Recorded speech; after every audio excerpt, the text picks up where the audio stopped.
안녕하세요, 여러분. 우리는 지금 누구나 손안의 스마트폰 하나로 인공지능과 대화하고 민간인이 우주여행을 떠나는 최첨단 21세기를 살아가고 있습니다. 그런데 여러분, 이렇게 눈부신 과학 문명의 시대에 전혀 어울리지 않는 기이한 뉴스가 전 세계 보건당국을 뒤흔들고 있다는 사실 알고 계셨나요? 바로 15세기 중세 유럽을 공포에 떨게 만들었던 고대 감염병 메독이 돌아왔다는 뉴스입니다. 단순히 특정 지역의 아주 작은 이슈가 아닙니다. 가까운 일본에서는 연간 메독 감염자 수가 1만 3천 명을 넘어설 정도로 수십 년 만에 역대 최고치를 경신했습니다. 우리나라 역시 상황은 크게 다르지 않아서 보건 당국이 모니터링 강화를 위해 2024년부터 메독을 전수감시 감염병으로 상향 지정해 엄격하게 관리하고 있습니다. 더 놀라운 건 이게 동아시아만의 문제가 아니라는 점입니다. 미국 CDC의 발표에 따르면 미국의 메독 환자 수는 최근 수십 년 이래 최고 수준에 도달했고 유럽과 캐나다, 호주에서도 메독 그래프가 무서운 속도로 치솟고 있습니다. 도대체 왜 인류가 이미 완벽한 치료법을 알고 있는 이 질병이 21세기에 다시 폭발하고 있는 걸까요? 우리가 의학의 발전을 자만하는 사이 도대체 사회의 어느 구멍이 뚫렸던 걸까요? 오늘 영상에서는 전 세계를 다시 덮치고 있는 메독 재유행의 진짜 이유와 우리가 몰랐던 비밀들을 파헤쳐 보겠습니다. 우선 많은 분들이 메독은 무분별한 성관계를 즐기는 사람이나 걸리는 병 아니냐라고 생각하곤 합니다. 물론 감염 경로의 대다수가 성적 접촉인 것은 사실입니다. 하지만 실제 의료 현장에서 밝혀진 감염 양상을 들여다보면 우리의 생각과는 전혀 다른 안타까운 사연들이 수없이 많습니다. 메독의 가장 무서운 점은 바로 균이 가진 교묘한 위장술에 있습니다. 메독에 걸리면 일기 초기에 성기나 점막 주변에 궤양이라 불리는 딱딱한 상처가 생깁니다. 보통 몸에 상처나 종기가 나면 끔찍하게 아파야 정상이겠죠. 그런데 메독균이 만드는 이 궤양은 이상하게도 통증이 전혀 없습니다. 아프지 않으니 감염자는 단순한 피부 트러블 정도로 생각하고 그냥 넘어가기 쉽습니다. 더 황당한 것은 몇 주 지나면 치료를 전혀 받지 않았는데도 이 상처가 눈에 띄게 깨끗이 사라져 버린다는 겁니다. 환자는 자연 치유됐나 보다 하고 완전히 방심하게 됩니다. 하지만 현실은 전혀 다릅니다. 균이 사라진 게 아니라 우리 몸 깊숙한 혈관과 장기 속으로 숨어 들어간 무증상 잠복기에 접어든 것입니다. 이때부터 진짜 비극이 시작됩니다. 본인이 병에 걸렸다는 사실조차 까맣게 모르는 상태에서 자신이 사랑하는 연인이나 배우자와 정상적인 관계를 가집니다. 결국 의도치 않게 아무런 죄가 없는 상대를 감염시키는 무증상 전파자가 되어버리는 겁니다. 실제로 한국질병관리청의 역학조사 통계를 보면 새로 발견되는 메독 환자 10명 중 4명 이상이 아무 증상이 없는 조기 잠복 상태에서 확인됩니다. 본인은 평생 한 사람만을 바라보고 지냈는데 상대방이 과거에 무증상 상태로 걸렸던 균에 옮아서 억울하게 병원을 찾는 피해자들도 비일비재합니다. 가장 안타까운 건 부모의 감염을 모르고 태어나는 선천성 메독 아기들입니다. 임신한 산모가 메독에 걸려 있으면 균이 태반을 그대로 통과해 태아에게 전달됩니다. 태어난 아기는 평생 청각이나 시각장애, 골격기형을 안고 살아가야 하거나 심하면 출생 직후 목숨을 잃기도 합니다. 단순히 도덕적인 손가락질만으로 이 질병을 바라볼 수 없는 이유가 바로 여기에 있습니다. 그렇다면 기술이 이렇게 발전한 현대 사회에서 왜 하필 지금 메독이 폭발하는 걸까요? 전문가들은 그 원인으로 3가지 현대적 요소가 결합했다고 분석합니다.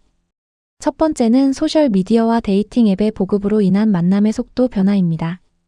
과거에는 불특정 다수와의 접촉이 매우 제한된 구역에서만 일어났다면 지금은 스마트폰 터치 몇 번으로 익명의 만남이 순식간에 이루어집니다.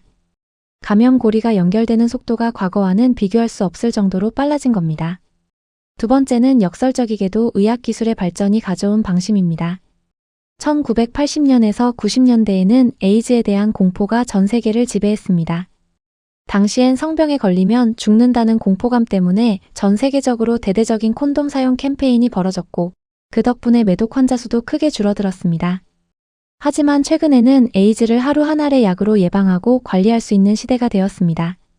그러다 보니 성병 전체에 대한 경각심이 크게 떨어졌고 전 세계적으로 콘돔 사용률이 급격하게 하락했습니다. 문제는 에이즈 예방약이 에이즈는 막아줄지 몰라도 피부 접촉만으로 쉽게 옮는 메독균은 전혀 막아주지 못한다는 사실입니다. 세 번째는 공중보건 체계의 자만과 예산 축소입니다. 20세기 중반 인류는 페니실린이라는 기적의 항생제를 발견했습니다. 엉덩이에 페니실린 주사 한두 번만 맞으면 몸속의 매독균이 완벽하게 사멸하는 걸 확인한 인류는 이제 매독은 정복되었다라고 자만했습니다. 각국 정부는 성병 관련 방역 예산을 줄였고 의과대학에서도 매독에 대한 교육 비중이 낮아졌습니다. 결국 의사들조차 초기 매독 환자를 보고도 일반 피부 질환으로 오진하는 일들이 벌어졌고 보건당국의 감시망이 느슨해진 사이 매독균은 조용히 음지에서 세력을 키웠습니다. 여기서 많은 분들이 질문을 던집니다. 코로나19 백신도 금방 만드는 세상인데 왜 매독 예방주사는 안 만드나요? 사실 안 만드는 게 아니라 매독균의 특성이 너무 지독해서 못 만드는 것에 가깝습니다. 백신을 만들려면 실험실에서 균을 대량으로 키워 연구해야 하는데 매독균은 인체 밖으로 나오면 금방 죽어버려서 인공 배양이 사실상 불가능합니다. 게다가 매독균은 이른바 스텔스 전투기 같은 구조를 가지고 있습니다. 균의 겉면이 면역세포에게 걸리지 않는 지방 성분으로 둘러싸여 있어서 우리 몸의 면역계가 표적을 잡지 못합니다. 심지어 매독은 한 번 걸려서 치료된 사람이라도 또 걸릴 수 있습니다. 우리 몸에 오랜 기간 유지되는 영구적인 면역력이 생기지 않기 때문입니다. 그렇기 때문에 완치 판정을 받은 사람이라도 균을 가진 파트너와 다시 접촉하면 언제든 재감염되는 핑퐁 감염이 일어나게 됩니다. 듣다 보면 참 무서운 병 같지만 다행히도 매독은 조기에 발견하기만 하면 해결책이 아주 명확합니다. 앞서 말씀드린 기적의 항생제 페니실린이 여전히 강력한 효과를 발휘하기 때문입니다. 초기 1기나 2기 혹은 1년 이내의 조기 잠복 매독 단계에서 발견된다면 엉덩이에 벤자신 페니실린 주사를 딱 한 번 맞는 것만으로도 완치가 가능합니다.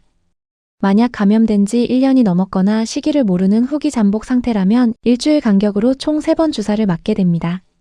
다만 주사를 맞았다고 해서 그날로 끝나는 것은 아닙니다. 약 3개월, 6개월 간격으로 피검사를 받아서 혈액 내 수치가 확실히 떨어졌는지 확인을 받아야 비로소 완치 판정이 내려집니다. 그리고 가장 중요한 것은 본인이 치료받을 때 반드시 파트너도 함께 검사받고 주사를 맞아야 한다는 점입니다. 그렇다면 우리는 이 중세의 질병으로부터 어떻게 스스로를 지켜야 할까요? 첫 번째는 성적 접촉 시 올바른 콘돔 사용을 생활화하는 것입니다. 비록 콘돔이 커버하지 못하는 피부 부위를 통해 감염될 위험이 아주 미세하게 존재하지만 콘돔을 사용하는 것만으로도 감염 위험은 수십 배 이상 낮아집니다. 두 번째는 통증 없는 궤양이나 이유 없는 손발바닥의 발진을 절대로 그냥 지나치지 않는 것입니다. 조금이라도 이상한 증상이 나타나거나 찜찜한 접촉이 있었다면 주저하지 말고 비뇨의학과나 산부인과 혹은 보건소를 찾아 피검사를 받아야 합니다. 세 번째는 임신을 계획하거나 임신 초기에 있는 여성분들의 필수적인 피검사입니다. 산모가 매독에 걸렸더라도 임신 초기에 발견해서 페니실린 주사를 맞으면 태아에게 균이 넘어가는 것을 완벽하게 차단할 수 있습니다. 오늘 우리는 최첨단 과학의 시대에 역설적으로 유행하고 있는 매독이라는 질병에 대해 자세히 알아보았습니다. 달에 도시를 건설하고 화성을 탐사하겠다고 부르짖는 인류지만 눈에 보이지도 않는 미생물과의 싸움에서는 조금만 방심해도 금세 위기에 빠지곤 합니다. 약이 있으니 괜찮겠지, 나는 아니겠지라는 오만과 무관심이 바로 매독을 다시 불러온 진짜 원인일지도 모릅니다. 올바른 보건 지식을 갖추고 스스로를 지키는 작은 실천이야말로 이 거대해진 질병의 사슬을 끊어내는 가장 강력한 무기입니다. 오늘 영상이 여러분의 건강한 삶에 도움이 되셨기를 바랍니다. 구독과 좋아요, 알림 설정 부탁드립니다. 시청해주셔서 감사합니다.